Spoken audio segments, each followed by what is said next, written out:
إلى حضرة النبي مصطفى رسول الله صلى الله عليه وسلم كافة الأنبياء رضا أصحابه والتابعين وتابع التابعين لهم بإحسان إلى يوم الدين. إن شاء الله لهم الفاتحة. أعوذ بالله من الشيطان الرجيم. بسم الله الرحمن الرحيم. الحمد لله رب العالمين الرحمن الرحيم مالك يوم الدين. إياك نعبد وإياك نستعين. اهدنا الصراط المستقيم صراط الذين أنعمت عليهم غير المغضوب عليهم ولا الضالين. آمين. Assalamualaikum warahmatullahi wabarakatuh. Yang berbahagia Tuan Imam, pegawai masjid, ahli jaga masjid, seterusnya ahli jemaah yang dirahmati Allah sekalian.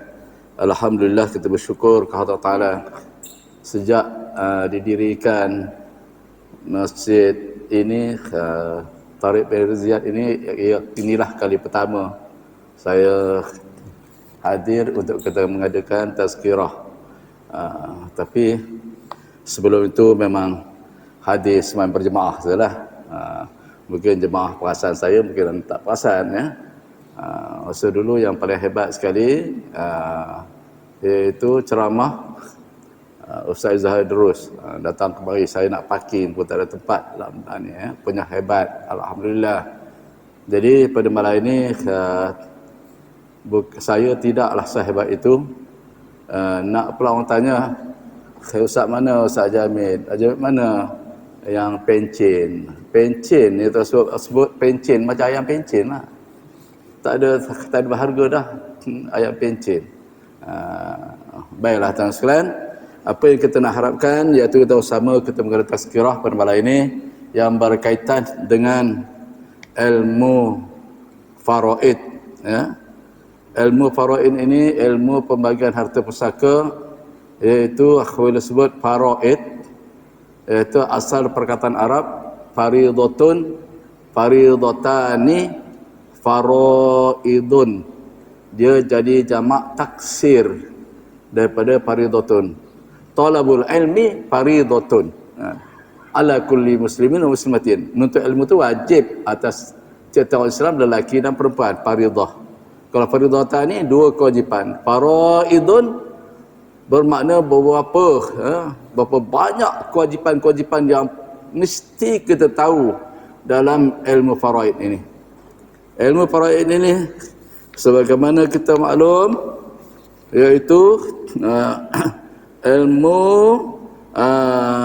pada syaraknya, iaitu ilmu yang berkaitan dengan kaedah-kaedah fiqh dan juga hisab atau matematik untuk mengetahui jumlah bahagian setiap ahli waris yang menerima harta yang ditinggalkan oleh si mati, ataupun ilmu untuk mengetahui siapa yang mewarisi dan siapa yang tidak boleh mewarisi harta pusaka. Sebelum itu saya nak tanyalah tuan-tuan sekalian, iaitu kalaulah takdirkan seorang tu meninggal dunia, katakanlah Pak Mat meninggal dunia, kemudian dia meninggalkan harta yang sebanyak mungkin, dia meninggalkan anak lelaki dan anak perempuan ya. Harta tu harta siapa tuan-tuan? Daripada Pak Mat tu, harta siapa agak? Cuba jawab sikit. Ya? Harta waris. Harta waris. Jadi inilah masalah yang timbul tuan-tuan sekalian. Apabila sebut harta waris, memang saya pun sebenarnya memang jawapan itu memang saya nak sangat tu. Jadi kalau Pak Mat meninggal dunia, meninggal anak lelaki, anak perempuan, dia kata harta waris. Kalau saya sebut ayah saya pun telah meninggal dunia, harta ayah saya itu harta saya, harta waris.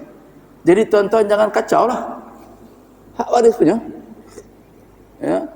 Tuan-tuan jangan inilah Pak Imam ke Ustaz ke apa orang ni luaran yang tak kena mengena, jangan ambil inilah, ambil kesah pasal apa itu harta waris.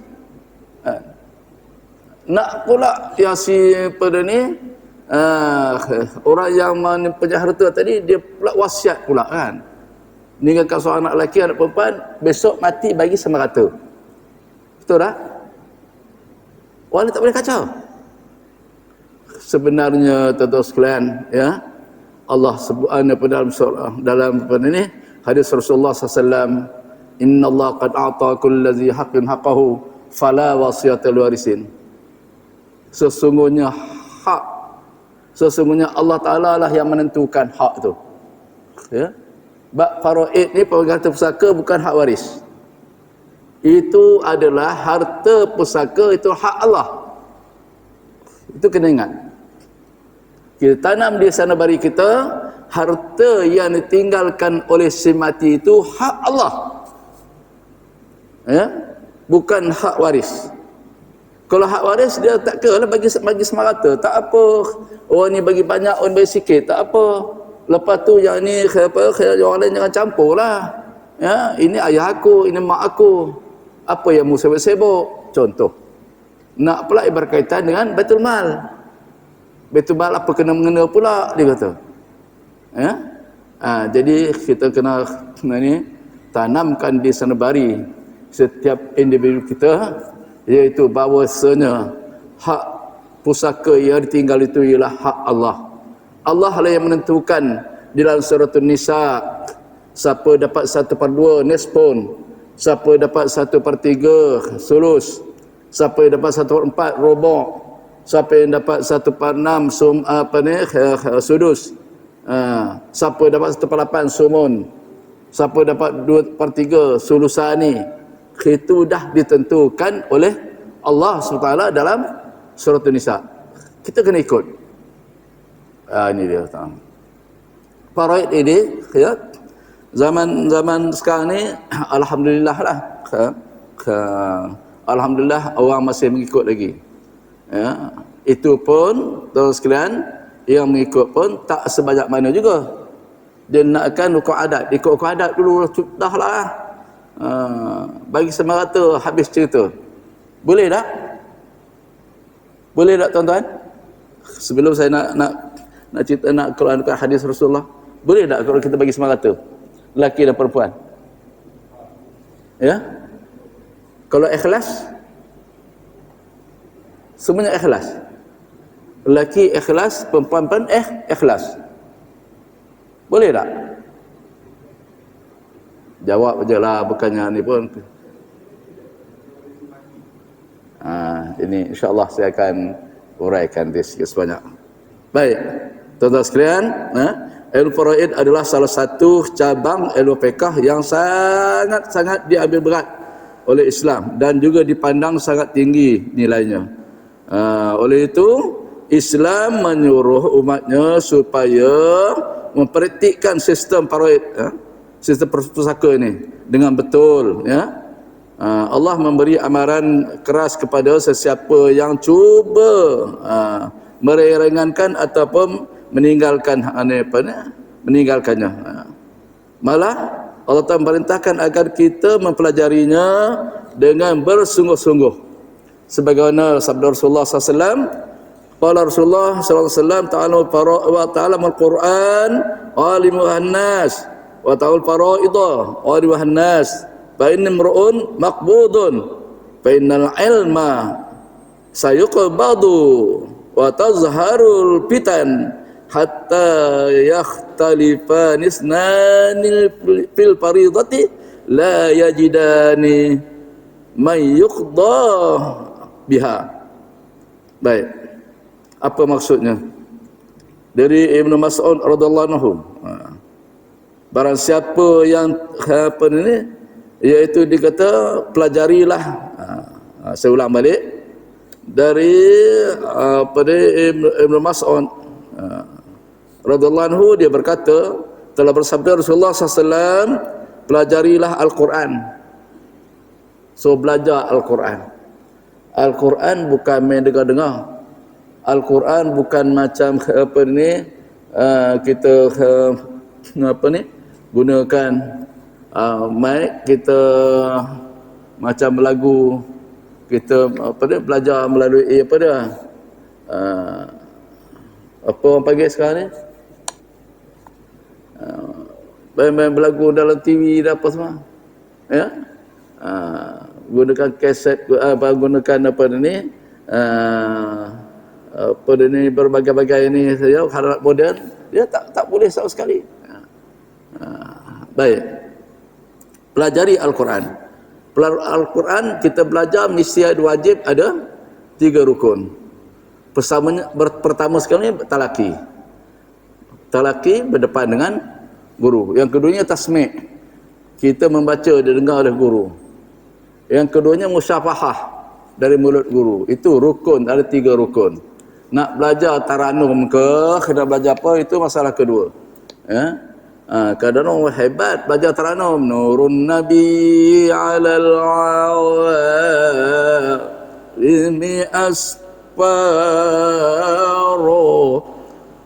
Dia pun sebut, itu lagu Bayati, tingkatan dalam Qoror.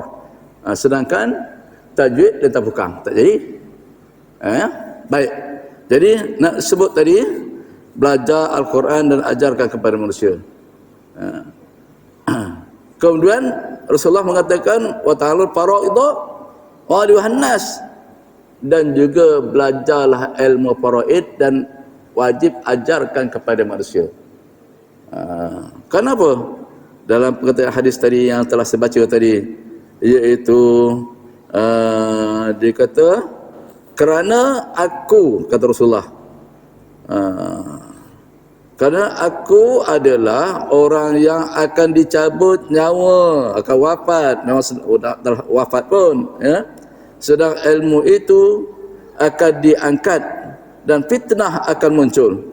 Ya.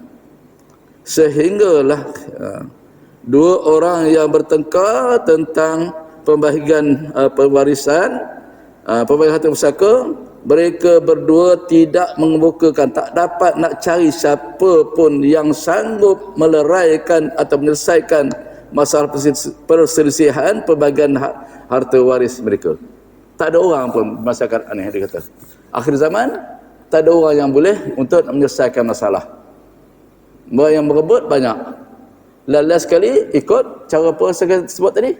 Ikut cara harta pusaka yang kita perbagikan ini, ikut cara hukum akal. Hukum akal, hukum adat. Akal kata, ni boleh sama-sama ikhlas, apa salahnya? Saya nak sebut tadi lah, ikhlas. Boleh tak ikhlas? Semua ikhlas. Ini mana-mana saya buat kuliah pun, dia orang kata memang itulah pun. Hari kemarin begitu juga, sebelum itu begitu juga. Tadi ada orang datang ke rumah minta tolong selesaikan berapa faraid, dia kata begitu juga, ikhlas. Semuanya ikhlas. Ikhlas ni li kulli syai'in fi mawdhihi, tiada satu benda tu kena pada tempatnya. Ikhlas tak kena pada tempatnya, maka ni bahwa raddun, dia tolak, tak boleh. Cuba tuan-tuan ni, pernah tak berlaku dalam keluarga kita yang pembagian harta pusaka ni cara sama rata ikhlas? Pernah tak? Saya tanya tuan-tuan, pernah tak? Ke tak ada ni? Belum buat lagi. Ada yang 50 tahun tak selesai masalah. Ya? Ada yang menganggap bahawa al-faraid ini tak ada masalah. Iaitu kita ada amanah raya, kita ada mahkamah syariah, memang tak nafikan, ya. Jangan kita tinggalkan amanah raya, mahkamah syariah yang berkaitan dengan hukum-hukum wad'i, hukum-hukum yang bersabit dengan apa ni, yang berkaitan dengan harta ta'lih. Kita tak boleh menyelesaikan masalah tu, ya.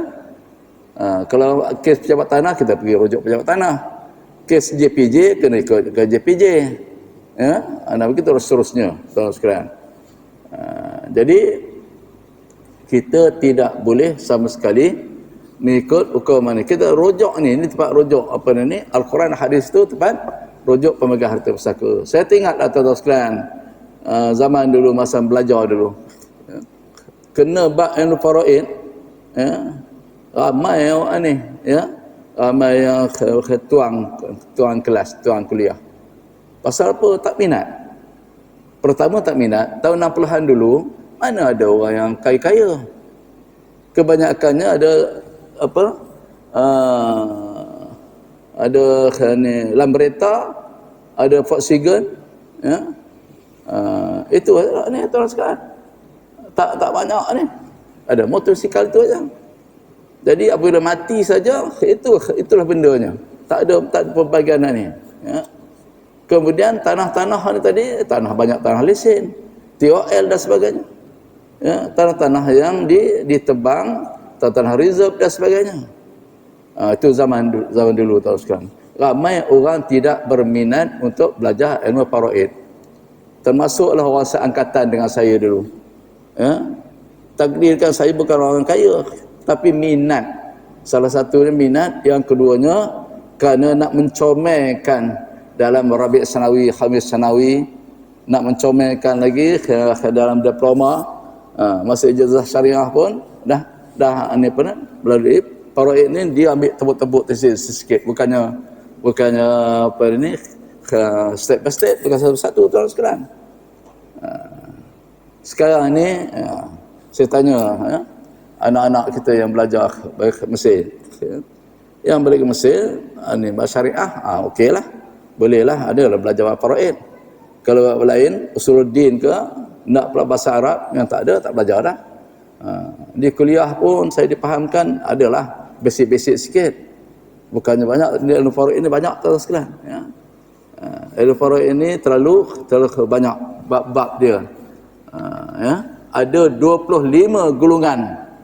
25 golongan yang mendapat harta pusaka, 15 golongan di kalangan lelaki, 10 golongan di kalangan perempuan. Ramai tuan sekalian, banyak, ya. Jadi kerana itu amaran Rasulullah SAW, dia kata, iaitu akhir zaman besok ada orang kelahi kerana dapat harta pusaka. Tak ada seorang pun yang akan nak ni, ya, dapat menyelesaikan masalahnya. Baik tuan sekalian, Nabi Ibrahim mengatakan juga qala, iaitu dia kata qala Umaru ta'allamul faraidha fa innaha min dinikum. Iaitu Sayyidina Umar Al-Khattab mengatakan, hendaklah kamu mempelajari ilmu faraid kerana ia adalah sebahagian daripada agama kamu. Ya, nisful ilmi, sebahagian daripada ilmu. Pasal apa tuan sekalian? Kita belajar kepentingan belajar ilmu faraid ini, iaitu dalam perkataan hadis yang lain juga Nabi Hurairah radhiyallahu anhu, saya nak bacakan di penjematan aja untuk meringkaskan masa, iaitu Abi Hurairah mengatakan, pelajarilah ilmu faraid dan ajarkanlah kepada orang lain, kerana sesungguhnya ia adalah separuh ilmu.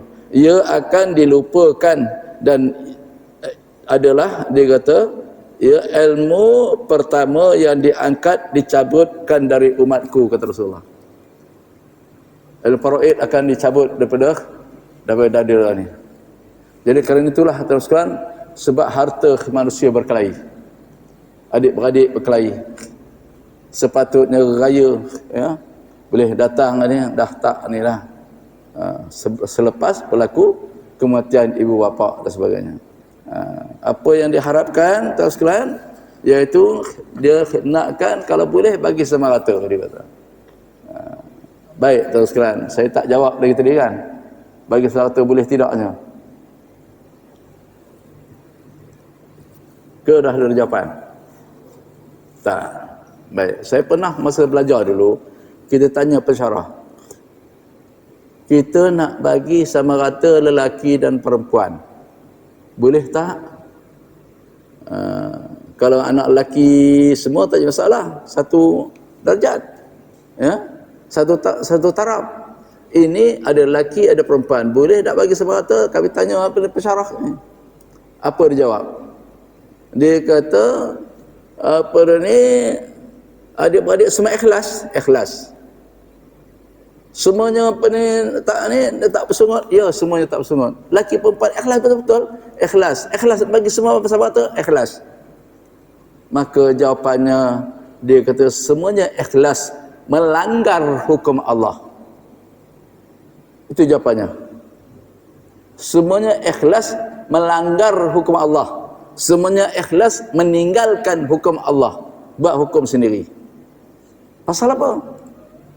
Dia rujuk kepada surah An-Nisa ayat 11 kata saya, a'udzubillahi minasyaitonir rajim, yusikumullah fi auladikum lizzakari mislu hadzil unsayain.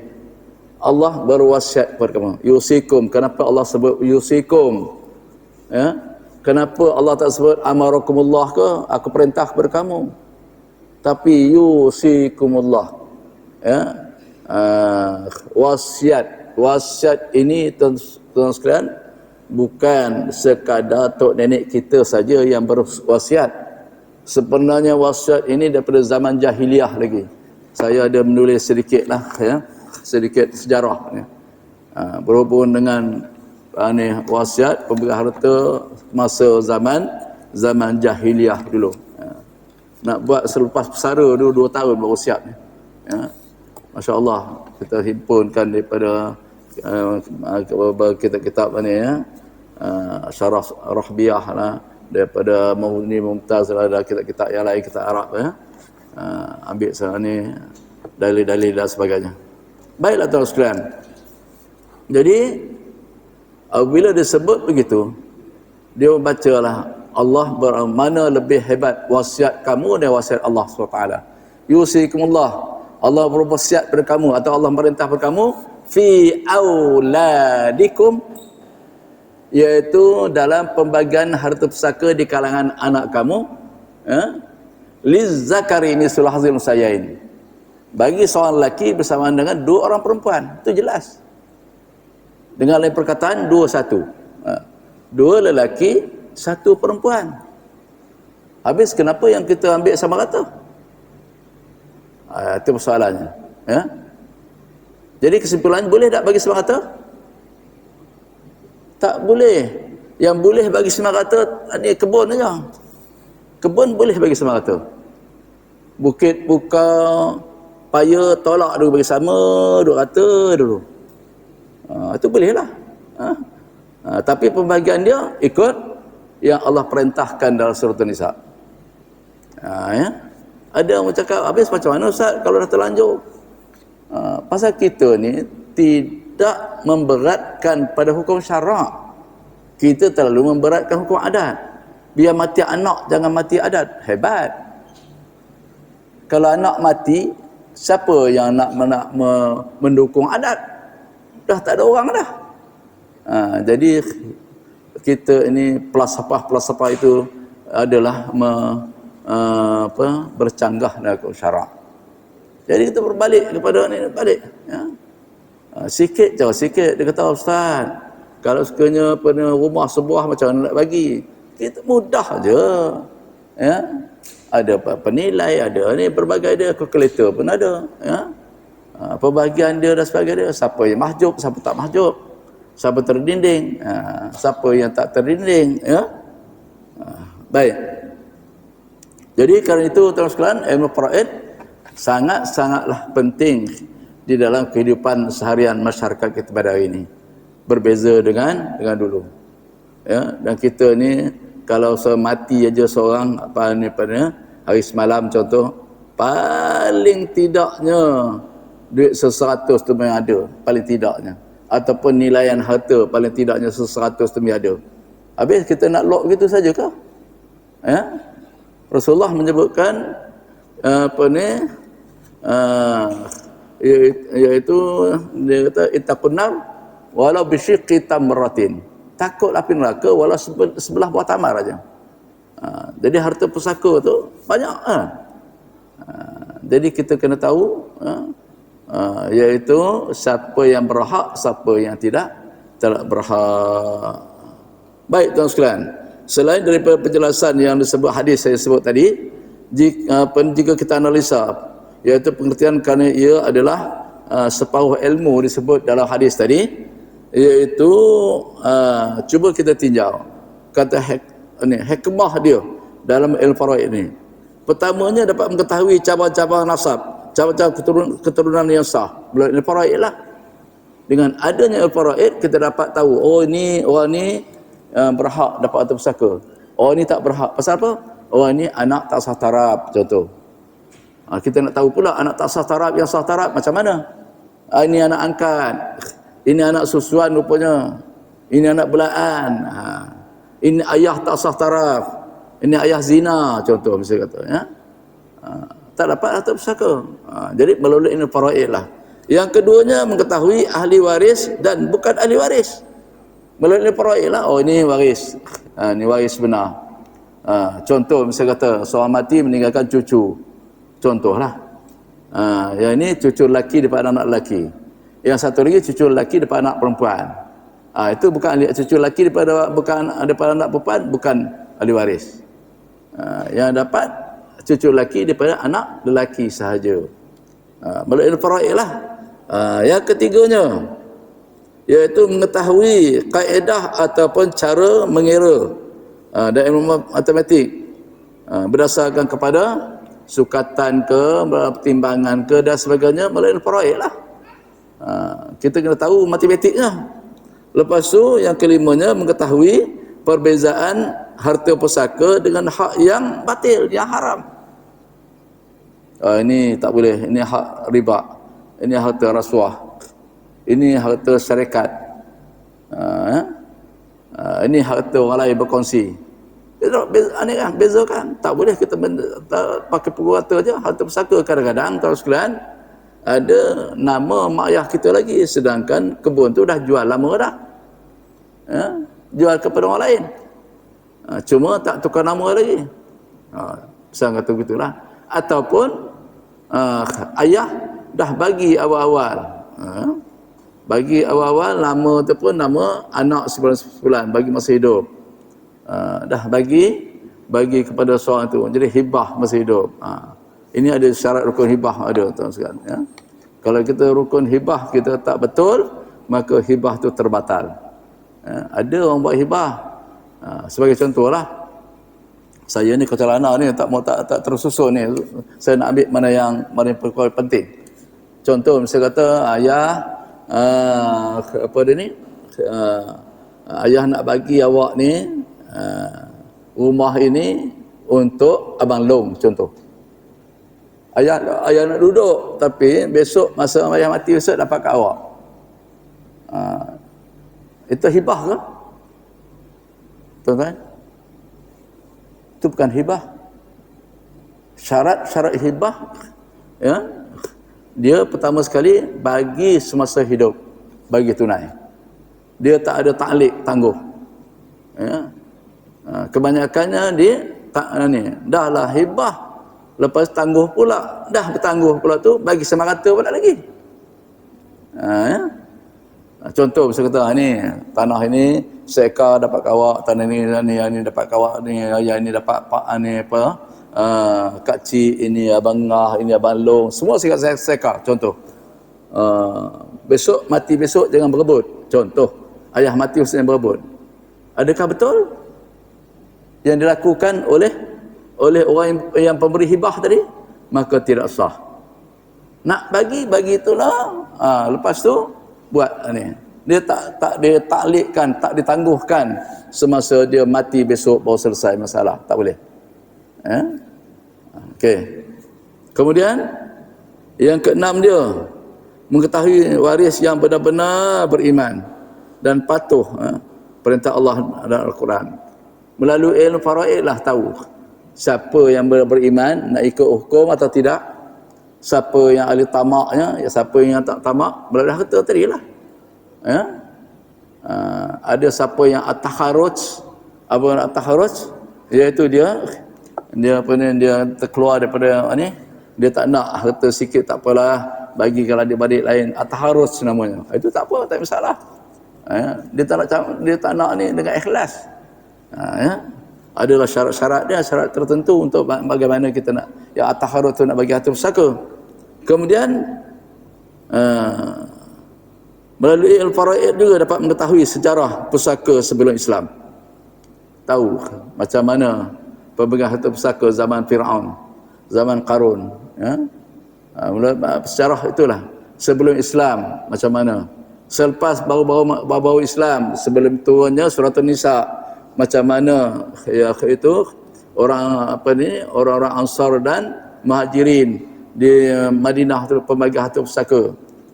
Melalui melalui faraid sejarah kita dapat ketahui, dan juga mengetahui ilmu Al-Quran khasnya tentang kandungan ilmu faraid. Dan selain itu juga kita mencari mardatillah. Itu paling penting, cari ridha Allah, tuan sekalian. Harta yang kita rebut ini kita tak akan bawa ke kubur, tuan sekalian. Kena ingatlah. Jadi kerana itu pemegang harta pusaka ni mesti kita ikut hukum Allah. Ya, bukan harta pusaka itu hak waris. Itu adalah hak Allah menentukan waris dapat berapa. Yang setelah ditentukan Allah Ta'ala berapa 1/2, 2/3 dan sebagainya, itulah baru disebut hak waris. Sebelum itu berlaku kematian, dia kena tengok. Ya, sebagai contoh, seorang mati meninggalkan anak perempuan. Anak perempuan seorang tu. Tak kira yang mati itu ayah ataupun ibu. Maka si anak itu dapat 1/2 saja ikut faraid. Ikut hukum Allah. Dapat separuh. Habis separuh lagi Baitul Mal. Apa pula jadahnya Baitul Mal ni? Baitul Mal ini ialah hak yang asnaf yang 8. Yang pakai, yang miskin, Ibn Sabil dan sebagainya. Ya? Itu hak dia. Kau tak bagi? Tak bagi, tangguhlah sana. Lagi satu, kita nak gunakan yang saya sebut tadi, iaitu kita menyanjung tinggi, iaitu wasiat ibu bapa. Contoh, kalau wasiat itu bertepatan dengan hukum syarak, tak apa. Wasiat itu tidak bertepatan dengan hukum syarak, seolah-olah kita membantu ibu bapa kita, iaitu menggolekkan jenazahnya ke neraka Allah Ta'ala. Na'udzubillah. Ya? Ibu bapa kita nak berjumpa dengan Allah, nak cari maradatillah, keridhaan Allah. Ini disebut radhiyallahu anhum wa radu'an. Zalika liman khasyiya rabbah. Ya? Tadi pun Pak Imam baca surah Ad-Duha tadi. Jadi kita nak cari keridhaan Allah. Ya? Jadi apa dah ni? Iaitu cari keridhaan Allah Ta'ala, iaitu kita ikut hukum-hukumnya. Apabila mak ayah kita pergi ke nak berjumpa dia, maka janganlah dia berpesan dengan anak-anak ni tadi yang melanggar hukum Allah, yang menjadikan Allah murka. Maka Allah Ta'ala tak nak jumpa dia. Na'udzubillah. Ya? Pasal faraid ni bukan hukum manusia, hukum Allah. Saya pernah pergilah satu tempat itu, iaitu pemegang harta pusaka. Pergilah satu ke jabatan, tak tahu sebut jabatan mana, di mana tempat, saya tak sebutlah. Ya. Pergi dengan mak mentua dan keluarga.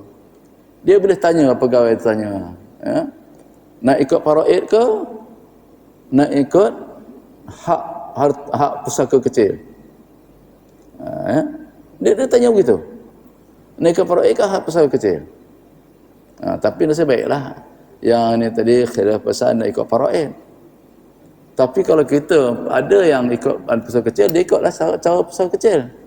Ikut pusaka kecil ni itu ya, bukan hukum faraid. Mungkin ada bertepatan dengan hukum faraid, mungkin ada ni. Contoh misalnya kata akta kanun tanah negara, contoh misalnya kata, kita nak tahu pula bagaimana harta yang ditinggalkan itu menjadi harta sepencarian ke, harta kongsi dan sebagainya. Ya. Dia ada dikelaskan, ya. Jadi tuan sekalian, kalau sekiranya seorang itu dia dah bertugas di satu agensi, iaitu bagus, alhamdulillah, jawatan dah tinggi, yang memegang jawatan pun orang kita Islam. Cuma satu aja tambah lagi, ilmu faraid. Kita tak boleh mengatakan nak mana? Nak apa ni? Nak ikut faraid kan? Nak ikut harta pusaka kecil. Tak boleh. Sebagai contoh lah tuan sekalian. Sebagai contoh. Saya meniaga nasi ayam. Lalu saya meniaga nasi ayam, contoh. Tuan-tuan datang bagi nasi ayam, contoh. Lepas tu patut ke tidak saya tanya, nak nasi ayam, ayam katuk ke nak ayam disembelih? Patut ke saya tanya begitu?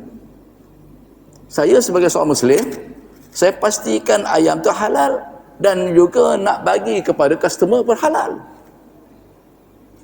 Kita tak boleh berkata, ini datang acong, nak ayam katuk lah. Kita ambil bangkai ayam yang telah ni, kita proses, kita bagi makan. Tak. Walaupun bukan non-Muslim, walaupun maka dia kena ikut apa yang disaji oleh token tadi. Begitulah ibaratnya tuan sekalian. Sepatutnya di jabatan-jabatan yang berkenaan maka nak ikut faraid, mesti ikut faraid. Sepatutnya begitu. Pasal dia yang kondak ni. Kullukum ra'in wa kullukum mas'ulun 'an ra'iyatihi. Anda sebagai pemimpin, apa yang Anda pimpin besar akan soal di akhirat besok. Ini bukan main-main, faraid ni tuan sekalian. Baik, setakat ini ada pertanyaan. Kalau ada pertanyaan lah. Ini sebagai mukadimah saja tuan sekalian ya.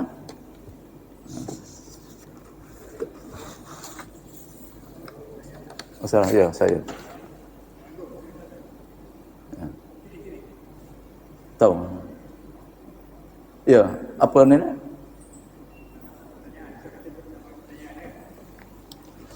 Tak dengar tak? Bagi mic ni. Ya. Bagi dekat sikit ke mic ya. Ya.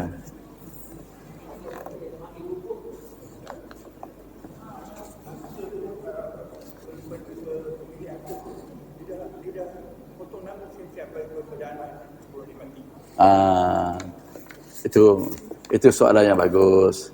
Kalau awal-awal sebelum mati itu disebut tentang apa ni? Hibah. Hibah ada rukun dan ada syaratnya. Dalam buku saya ni ada bab hibah, ada bab wasi pun ada. Ya, wasiat yang sah, wasiat yang tidak sah, ya. Hibah begitu juga. Yang pengertian hibah antara rukun hibah iaitu pertamanya syarat yang pemberi hibah itu yang pemberi itu mesti harta milik dia yang tam, yang sempurna. Yang keduanya mesti dia ni dalam keadaan kongren, dalam keadaan dia ni normal, bukan dalam keadaan nazak ke apa nak bagi. Yang ketiganya dia bukan OKU ke dan sebagainya, yang pemberi itu. Kemudian bukan tak ada sistem paksaan dan sebagainya. Banyaklah, ya. Jadi apabila bagi masa hidup dari bagi awal, kemudian dia melapaskan, kalau tak salah lapas atau ganti lapas tadi bayinah dan sebagainya, maka itu hibah itu baru dikata lulus sah. Baik. Itu ni. Kemudian saya nak ini 2-3 minit ni sebenarnya ada lepas ini ada nak akad nikah ke orang ni. Iaitu sebelum pembagian harta pusaka dibuat. Ini kena pesan sungguh-sungguh lah. Sebelum pembagian harta pusaka dibuat, kena pastikan ada 5 perkara, ya. Pertamanya tunaikan hak yang berkaitan dengan harta pusaka, yang berkenaan zakat ke, diat ke, gadaian, nazar dia dan sebagainya. Selesaikan dulu sebelum pembagian harta pusaka dibuat. Yang keduanya, belanja untuk menguruskan jenazah, seperti harga kain kapan ke, sampai sekarang tak ni dah harga kain kapan pasal ada khairat kematian. Kalau misalnya kata siapa yang tukar nak bagi ni, misalnya kata van jenazah ke daripada IJN ke mana bawa balik dan sebagainya, itulah gunanya dia harta pusaka. Tetapi tidak boleh untuk sembahyang jenazah bagi Pak Imam ni, ini bagi Pak 50 ni mana, tak boleh. Ya. Pasal itu ni kalau nak bagilah orang yang derma pada hari yang kematian itu tak apa. Jangan pula kita buat pula ada yang buat ni apa ni? Iaitu mencantikkan kubur, tanah kubur melalui harta pusaka tak sah. Kecuali pembagian selepas itu lain cerita. Kemudian buat apa ni, tahlil melalui harta pusaka tadi. Pakat setuju ramai-ramai, setuju buat kita keluarkan. Pembahagian dulu, bagi dulu hak masing-masing. Okey. Dan seterusnya bayar dulu segala hutang piutang si mati, termasuk apa ni, upah haji ataupun badal haji. Pasal dia dulu tak mampu tu nak apa ni, tak ada nak pergi haji. Jadi kena ni ada orang mempertikaikan, dia dah mati, pasal apa tak wajib lah. Kita tengoklah masa hidup lah. Baiklah, itu dah panjang cerita ni. Yang seterusnya bertunaikan wasiat. Wasiat yang diharuskan oleh syarak. Wasiat tadi. Wasiat kalau untuk kepada waris tak sah. Pala wasiata liwarisin. Tidak ada wasiat kepada waris. Waris tu dah tertentu ketentuan Allah Ta'ala. Yang ni contoh, suami dapat berapa? 1/4, 1/2, isteri 1/4, 1/8, begitu seterusnya. Lepas tu kemudian tidak diwasiat harta kepada ahli waris tadi yang saya sebut tadi.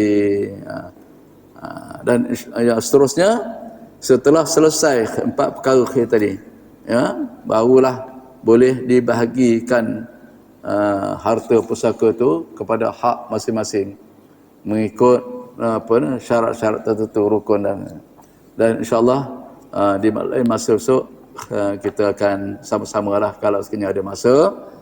Setakat ini minta maaf lah, bukan nak riak pula. Setakat ini tiap-tiap malam memang tak ada kosongan, melainkan minggu kelima. Itu kecuali lah kadang-kadang ada yang masjid surau yang dia jemput orang luar, dia minta laluan, itu lain cerita. Baik, dengan itu mohon maaf kalau terkasar bahasa. Kalau nak buku ni pun ada, saya bawa lah berapa, tidak ada 5 ke 6. Dengan itu saya akhirkan kalam thayyibah. Wabillahi taufiq hidayah. Assalamualaikum warahmatullahi wabarakatuh. Bismillahirrahmanirrahim. Alhamdulillahirabbil alamin. Wassalatu wassalamu ala asyrafil anbiya'i wal mursalin wa ala alihi washabihi ajma'in. Allahumma rabbana haqqa qawlutibah wal batil wa rizqna istinabah. Rabbana zidna ilman nafi'a wa rizqan halal tibar salihin. Alhamdulillahirabbil alamin. Taqabbalallahu minkum.